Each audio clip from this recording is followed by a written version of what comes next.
Hola, en esta ocasión les hablaremos sobre el tema número 31, el cual se denomina otros bacilos gram positivos, y hablaremos específicamente sobre la difteria. Este trabajo es presentado por mi persona, Yanira López Sánchez, y mi compañera Gloria Marcela López Santos. Tenemos el objetivo general, que dice describir las características de la infección aguda difteria causada por la bacteria Corynebacterium diphtheriae, y los objetivos específicos, el cual el primero es definir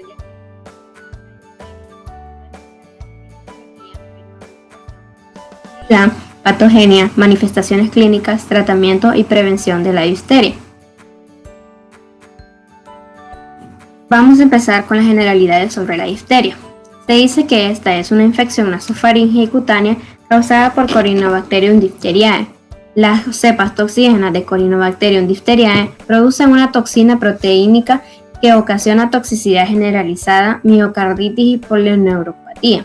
La toxina se asocia a la formación de la pseudomembrana en la faringe durante la difteria respiratoria. Las cepas toxígenas causan con mayor frecuencia difteria faríngea, pero por lo general las cepas no toxígenas ocasionan enfermedad cutánea. La difteria es una enfermedad bacteriana aguda que afecta sobre todo la mucosa de las vías respiratorias superiores, como lo son la nariz, la amígdala, la faringe y la laringe.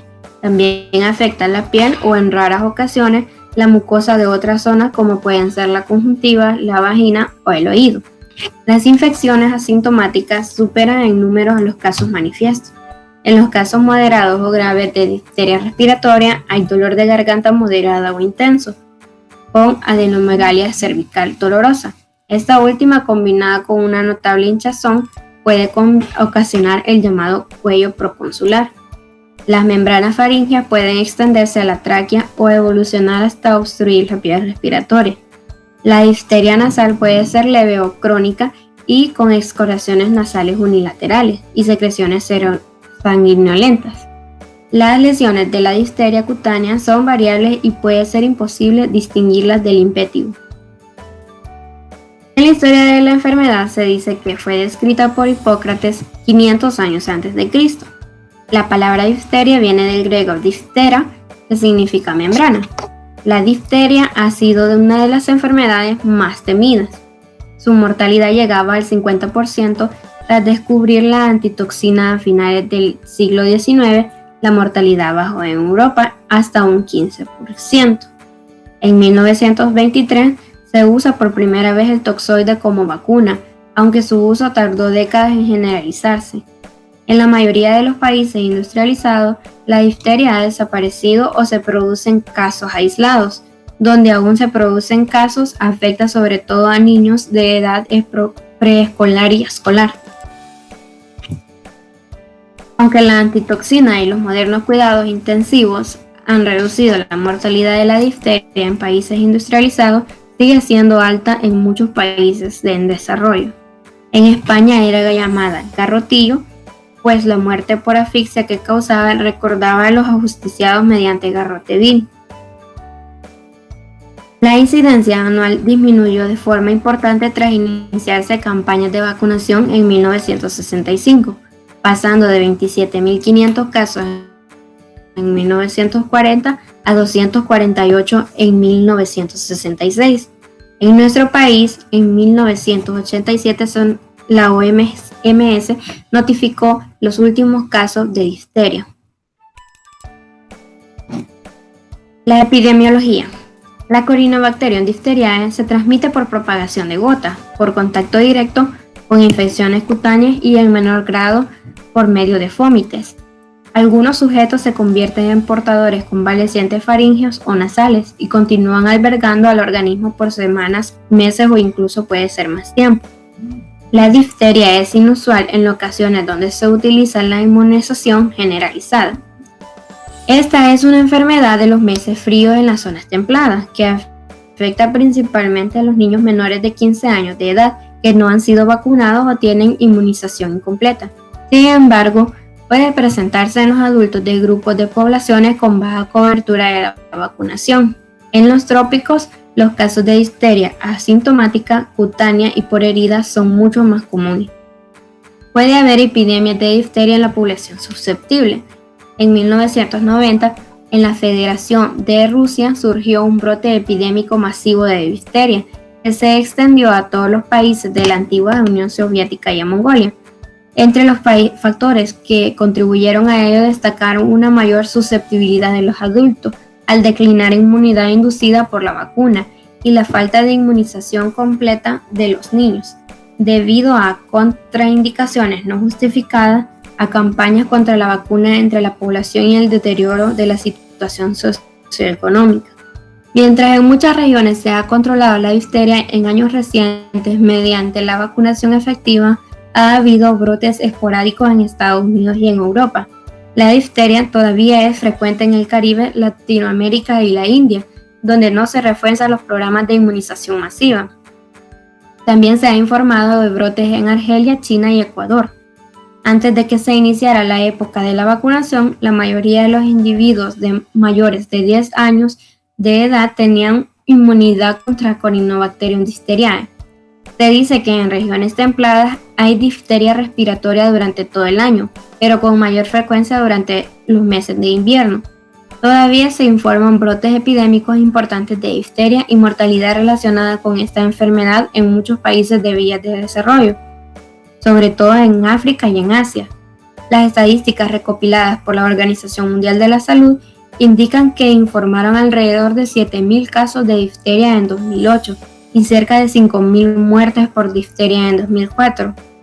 Si bien aproximadamente el 82% de la población mundial está bien vacunada, solo en el 26% de los países se ha logrado vacunar a la mayoría del 80% de los habitantes de todos los distritos. En el reservorio se dice que no existe ningún otro reservorio importante además del ser humano. Esto es mediante portadores en general asintomáticos. El periodo de incubación de la difteria por lo general es de 2 a 5 días, a veces un poco más prolongado. La enfermedad puede iniciarse hasta 10 días después de la exposición. El periodo de transmisibilidad es variable y dura hasta que los bacilos virulentos desaparecen de las secreciones y lesiones. Por lo regular 2 semanas o menos y rara vez excede de 4 semanas. El tratamiento apropiado con antibióticos elimina rápidamente la expulsión de microorganismos. El portador crónico, que es raro, puede diseminar microorganismos durante 6 meses o más. La bacteriología. La Corynebacterium difteriae tiene un diámetro de 1 a 8 micrómetros y de 0.3 a 0.8 micrómetros de diámetro. Es un bacilo con forma de bastón recto o ligeramente curvado, no esporulado, no capsulado y carente de movilidad. Es característico que posean tumefacciones irregulares en un extremo que les da el aspecto de forma en palillo de tambor. La Corynebacterium difteriae se diferencia de otras corinobacterias por la aparición de colonias en medios selectivos que se utilizan para su aislamiento y por una variedad de reacciones bioquímicas. Diferentes cepas de Corynebacterium difteriae pueden o no producir toxina diftérica. El gen de la toxina diftérica está contenido en el genoma de un bacteriófago, que es lisogénico dentro del cromosoma de Corynebacterium difteriae. Para las cepas que contienen el gen, la producción de toxina diftérica está controlada por una proteína represora, el cual es la DTXR, que responde a las concentraciones de hierro y también regula otras funciones relacionadas con toxina. El gen toxina diftérica se encuentra en un fago lisogénico. La toxina diftérica es una toxina AB que actúa en el citoplasma a fin de inhibir la síntesis de proteínas de forma irreversible en una amplia variedad de células eucariotas. Después de la unión mediada por la subunidad B, las subunidades tanto ingresan a la célula dentro de una vacuola endocítica. En el bajo pH de la vacuola, la toxina se desenvuelve exponiendo los sitios que facilitan la translocación de la subunidad A del fagosoma al citosol. El blanco es el factor de elongación que transfiere el RNA de transferencia del polipeptidil de sitios aceptores a donadores en el ribosoma de la célula hospedadora. La acción específica de la subunidad A es desactivar el factor de elongación 2 mediante la ribosilación de ADP, que apaga la síntesis de proteína. En sí, Corynebacterium diphtheriae no se ve afectada porque utiliza una proteína distinta al factor de elongación 2 en la síntesis de proteína. La etiología. Corynebacterium diphtheriae es un bacilo gram positivo sin cápsula, no móvil que no forma esporas. Edwin Klebst lo identificó por primera vez al microscopio en 1883 y un año más tarde Friedrich Loeffler lo aisló en cultivo puro en el laboratorio de Robert Koch. La bacteria tiene una apariencia bacilar característica con forma de manso y por lo general forma cúmulos de líneas paralelas o empalizadas conocidas como caracteres chinos. Los medios de laboratorio específicos recomendados para cultivar Corynebacterium diphtheriae se basan en telurita, colistina o ácido analídxico para el aislamiento selectivo de otros microbios faringios autóctonos. La Corynebacterium diphtheriae puede ser de fenotipo no toxígeno y toxígeno. Uchida y Panheimer demostraron que el Corynebacterófago beta tiene un gen estructural toxígeno que codifica la toxina difterica y que en familia de Corynebacteriófagos, muy cercana es la causante a la conversión toxígena del fenotoxígeno no toxígeno y el fenotoxígeno toxígeno de Corynebacterium diphtheriae. Además, ya se demostró que ocurre una conversión lisogénica del fenotipo no toxígeno al toxígeno in situ. El crecimiento de las cepas toxígenas de Corynebacterium diphtheriae en condiciones con limitaciones de hierro permite la expresión óptima de la toxina diftérica y se cree que es un mecanismo patógeno durante la infección humana. La susceptibilidad. Esta se da para los hijos de madres inmunes que son relativamente inmunes. Esta inmunidad pasiva se mantiene durante 6 meses. La inmunidad también puede ser consecuencia de una enfermedad inaparente. Los bebés suelen tener protección pasiva que sucede desaparecer antes del 6º mes de vida. Tanto la enfermedad manifiesta como la infección subclínica pueden inducir inmunidad prolongada o de por vida, aunque no es siempre. La inmunidad activa de duración prolongada, aunque no permanente, también puede ser inducida por la aplicación de un toxoide. Se dice que también se da susceptibilidad en los menores de 15 años no vacunados o con vacunación incompleta, pero puede presentarse en grupos de población adulta con una baja cobertura en la vacunación. En la patogenia, el principal microorganismo patógeno en el ser humano del género Corynebacterium es la Corynebacterium diphtheriae. Se dice que este es el factor de virulencia primario en la enfermedad clínica. Este es el microorganismo que produce la difteria respiratoria o cutánea. En la naturaleza, Corynebacterium diphtheriae se observa en el sistema respiratorio, en heridas o en la piel de personas infectadas o portadores sanos. Esta se disemina por las gotitas de secreciones respiratorias o por el contacto con individuos susceptibles. Los bacilos luego se desarrollan en las mucosas o en abrasiones en la piel y los que son toxígenos comienzan a producir toxina. Corynebacterium diphtheriae tiene poca capacidad invasiva y la difteria se debe a los efectos locales y sistémicos de la toxina diftérica. Inhibe la síntesis de proteínas en extractos libres de células y de prácticamente todas las células eucariotas, desde protozoarios y levaduras hasta plantas superiores y humanos. Su toxicidad para células intactas varía entre mamíferos y órganos, principalmente a causa de las diferencias en fijación y captación de la toxina. En el caso de los humanos, la subunidad B se fija a uno de los receptores comunes de las eucariotas que regula el crecimiento y diferenciación de las células, con la que toma ventaja de la función celular normal. La producción de la toxina diftérica tiene efectos tanto locales como sistémicos. A nivel local, su acción sobre las células epiteliales conduce a necrosis e inflamación, formando una pseudomembrana compuesta de un conglomerado de fibrina, leucocitos y sedimentos celulares. La extensión de la pseudomembrana varía de una placa local a una cobertura amplia que abarca una gran parte del árbol traqueobronquial. La absorción y circulación de la toxina diftérica permiten que se fije a lo largo del cuerpo. Las células del miocardio son las más afectadas por esta enfermedad. A la larga se desarrolla una miocarditis aguda. En la anatomía patológica, tenemos que la toxina de la difteria se absorbe hacia las mucosas y produce destrucción del epitelio y una respuesta inflamatoria superficial. El epitelio necrótico queda embebido en la fibrina exudativa y los eritrocitos y leucocitos, de manera que se forma una pseudomembrana grisácea, como aparece en la imagen. Por lo general se da sobre las amígdalas, la faringe o la laringe. Cualquier tentativa de eliminar la pseudomembrana expone y desgarra los capilares y por lo tanto produce hemorragia. Los ganglios linfáticos del cuello aumentan de tamaño y algunas veces se produce edema acentuado en todo el cuello con distorsión de las vías respiratorias, a menudo llamado cuello proconsular, como ya lo decía. Los bacilos de la difteria en la membrana continúan produciendo toxina en forma activa. Esta se absorbe y el resultado es una lesión tóxica a distancia, principalmente degeneración paraquemitosa, infiltración grasa y necrosis en el músculo cardíaco, o sea, una miocarditis.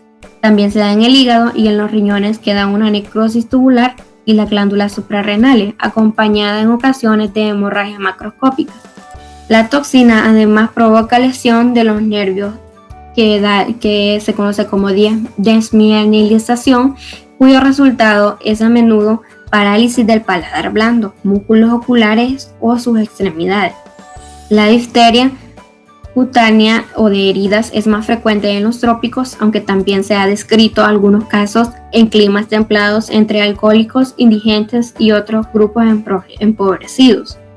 Se forma una membrana sobre una herida infectada que no logra cicatrizar. Sin embargo, la absorción de toxinas suele ser leve y los efectos sistémicos insignificantes. La pequeña cantidad de toxina que se absorbe durante la infección cutánea favorece el desarrollo de anticuerpos antitoxina.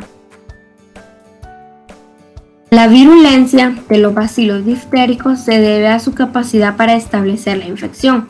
Su proliferación es rápida y luego su pronta elaboración de toxina que se absorbe de manera eficaz.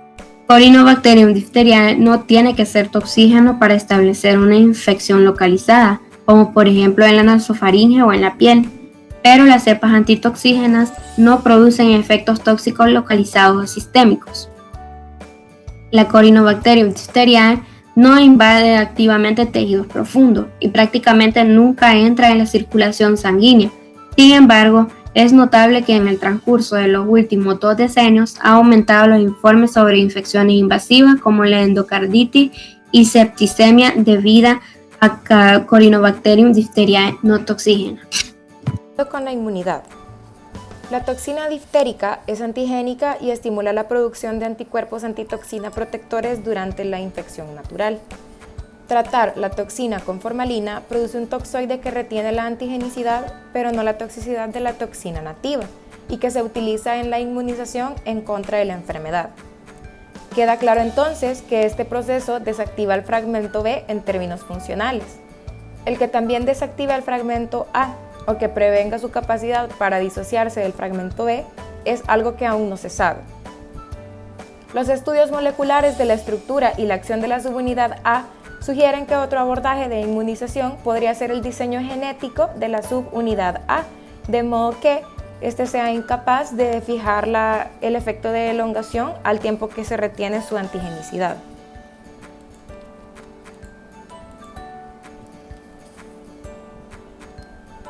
Las manifestaciones clínicas.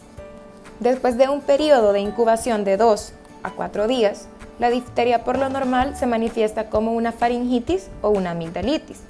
De manera típica se presenta malestar general, irritación de la garganta y fiebre, además de que se desarrolla un parche o membrana sobre las amígdalas, la campanilla, el paladar suave o la pared faríngea. Esta pseudomembrana, que es de color blancuzco o grisáceo, se adhiere a la membrana mucosa y puede extenderse desde el área bucofaríngea y descender por la laringe y la tráquea. Es común la adenitis cervical asociada y, en casos graves, la adenitis cervical y el edema producen una apariencia de cuello de toro.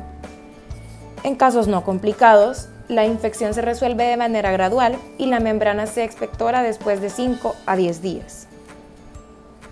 Las complicaciones y los efectos letales de la difteria son el producto de la obstrucción respiratoria o de los efectos sistémicos de la toxina diftérica absorbida en el sitio de la infección. La obstrucción mecánica de las vías aéreas por la pseudomembrana, edema y hemorragia puede ser repentina y completa y puede conducir a la sofocación, en especial si grandes secreciones de la pseudomembrana se separan de la superficie epitelial de la tráquea o de la laringe. La toxina diftérica absorbida al torrente sanguíneo ocasiona daños en diversos órganos de mayor gravedad en el corazón. La miocarditis diftérica se puede detectar por medio de electrocardiografía en 2/3 de los pacientes y es lo bastante seria como para producir disfunciones en el 25% de los pacientes. Aparece durante la segunda o tercera semana y se manifiesta por agrandamiento cardíaco, arritmia e insuficiencia cardíaca congestiva o disnea. El compromiso del sistema nervioso aparece más tarde en el curso de la enfermedad y con mayor frecuencia implica la parálisis del paladar suave, de los músculos oculomotores del ojo o de grupos musculares selectos. La parálisis es reversible y normalmente no es grave a menos que se vea comprometido el diafragma. La enfermedad se resuelve al formarse el anticuerpo antitoxina. Corynebacterium diphtheriae puede producir infecciones no respiratorias, en especial en la piel. La lesión característica, que varía de una simple pústula a una ulceración crónica que no sana, es más común en regiones tropicales, calientes y áridas. Son poco frecuentes las complicaciones cardíacas y neurológicas y en el caso de estas infecciones, esto sugiere que la eficiencia de la producción o absorción de la toxina es baja. Diagnóstico. El diagnóstico de difteria se basa en los signos y síntomas clínicos más la confirmación de laboratorio. La difteria respiratoria debe sospecharse en individuos con faringitis, exudado faríngeo, que es la formación de la membrana que les mencionaba hace unos momentos, y la fiebre. Otros síntomas son disfonía, estridor o parálisis del paladar. La presencia de pseudomembranas obliga a pensar en la posibilidad diagnóstica de difteria.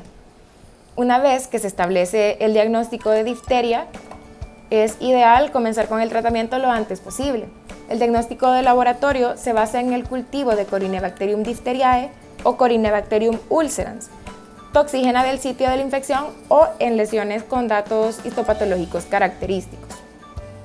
Corynebacterium pseudodiphtericum es un microorganismo no toxígeno que es componente habitual de la flora faríngea normal y que por lo tanto no conlleva o no representa ningún riesgo significativo. Deben enviarse muestras faríngeas al laboratorio para cultivo con la anotación de que se sospecha una posible difteria. Esta información será indicación para el cultivo en medios selectivos especiales con la realización subsiguiente de pruebas bioquímicas para poder diferenciar Corynebacterium diphtheriae de otras corinebacterias comensales nasofaríngeas. Para el diagnóstico de difteria cutánea es necesaria la confirmación de laboratorio, porque las lesiones no son características y son indistinguibles en términos clínicos de otras dermatosis. En ocasiones, las úlceras diftéricas tienen aspecto de sacabocados. Los enfermos en los cuales se identifica difteria cutánea deben someterse al cultivo nasofaríngeo en busca de Corynebacterium diphtheriae. Los medios de cultivo para difteria cutánea son los medios que se utilizan para la enfermedad respiratoria, medios selectivos de Loeffler o Tinsdale, además de otros medios no selectivos como agar con sangre. Respecto al tratamiento, la antitoxina, que se prepara a partir de suero de caballo, debe ser administrada siempre que se sospeche difteria. Para la afección faríngea o laríngea que comienza, la dosis es de 20.000 a 40.000 unidades.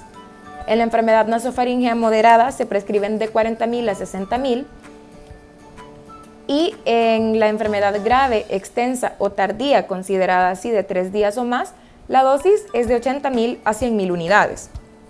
Es probable que se necesite la remoción de la membrana mediante laringoscopía o broncoscopía. Esto con el propósito de evitar la obstrucción de las vías respiratorias o aliviarlas. El tratamiento eficaz incluye penicilina de 250 miligramos por vía oral cada 6 horas o eritromicina de 500 miligramos por vía oral cada 6 horas durante 14 días. Si bien esta última logra eliminar un poco mejor el estado del portador, la acitromicina o la claritromicina son tal vez tan eficaces como la eritromicina. Es necesario también aislar al paciente hasta que 3 cultivos consecutivos posteriores al tratamiento demuestren la eliminación del microorganismo de la bucofaringe. Los contactos de un caso también deben recibir eritromicina de 500 miligramos por vía oral durante 7 días cada 7 horas. Esto para erradicar la condición de portador.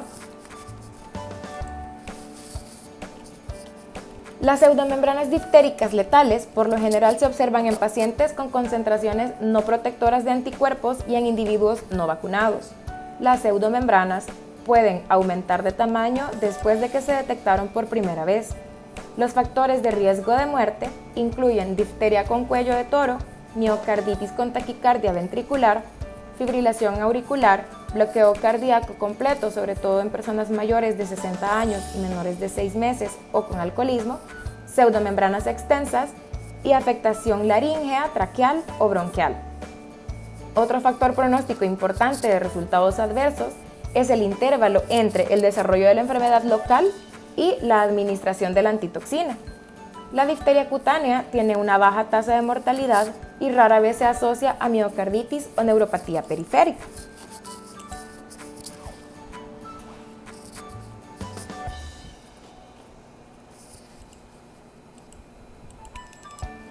Prevención.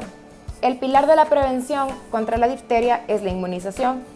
La vacuna es de gran eficacia. Entre 3 y 4 dosis de toxoide diftérico producen inmunidad mediante la estimulación de la producción de antitoxina. La serie inicial es en el primer año de vida. Las inmunizaciones de refuerzo a intervalos de 10 años mantienen la inmunidad. Los individuos completamente inmunizados pueden adquirir una infección por Corynebacterium diphtheriae, ya que los cuerpos se dirigen solo en contra de la toxina, pero la enfermedad es leve. La infección grave y la muerte tan solo se presentan en individuos no inmunizados o con una inmunización deficiente. La inmunización con toxoide de toxina diftérica evita la enfermedad grave mediada por la toxina. En conclusión, según la información encontrada, decimos que la difteria es una infección aguda causada por Corynebacterium diphtheriae, que suele atacar el aparato respiratorio, pero que también puede afectar cualquier mucosa o herida cutánea. El microorganismo se disemina sobre todo por medio de las secreciones respiratorias. La exotoxina producida por el microorganismo es responsable de la miocarditis y la neuropatía. Se conocen de sus síntomas las modalidades nasal, laríngea, faríngea y cutánea de la difteria. La infección nasal genera pocos síntomas además de secreción. La infección laríngea puede llevar a la obstrucción de las vías respiratorias y bronquiales. En la difteria faríngea, la presentación más frecuente es una tenaz membrana gris que cubre las amígdalas y la faringe. La faringitis leve, la fiebre y el malestar general anteceden la toxemia y la postración. La miocarditis y la neuropatía son las complicaciones más frecuentes y más graves a la vez. La primera causa arritmias, bloqueo e insuficiencias cardíacas, mientras que la segunda suele afectar primero los pares craneales con aparición de diplopía, habla farfullante y dificultad para deglutir, que es bastante característica de esta enfermedad. El diagnóstico de esta enfermedad se determina por clínica, pero puede confirmarse con el cultivo de microorganismos. Se debe distinguir la difteria de la faringitis estreptocócica, la mononucleosis infecciosa, la infección por adenovirus o virus del herpes simple, la angina de Vincent, la faringitis de Arcanobacterium haemolyticum y la candidosis. Es necesario entonces establecer un diagnóstico provisional de difteria a partir de signos clínicos sin esperar la verificación de laboratorio, ya que requiere tratamiento de urgencia.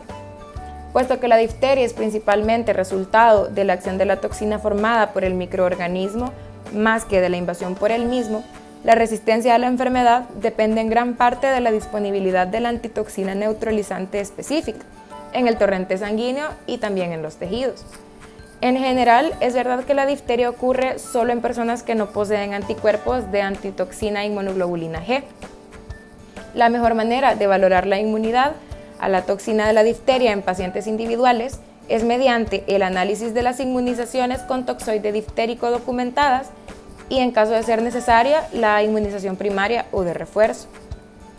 Para la prevención de la difteria, se dice que la inmunización activa con toxoide diftérico es parte de la inmunización sistemática en la infancia, con las inyecciones de refuerzo apropiadas, por supuesto. El esquema de inmunización para los adultos es el mismo instituido por el tétanos.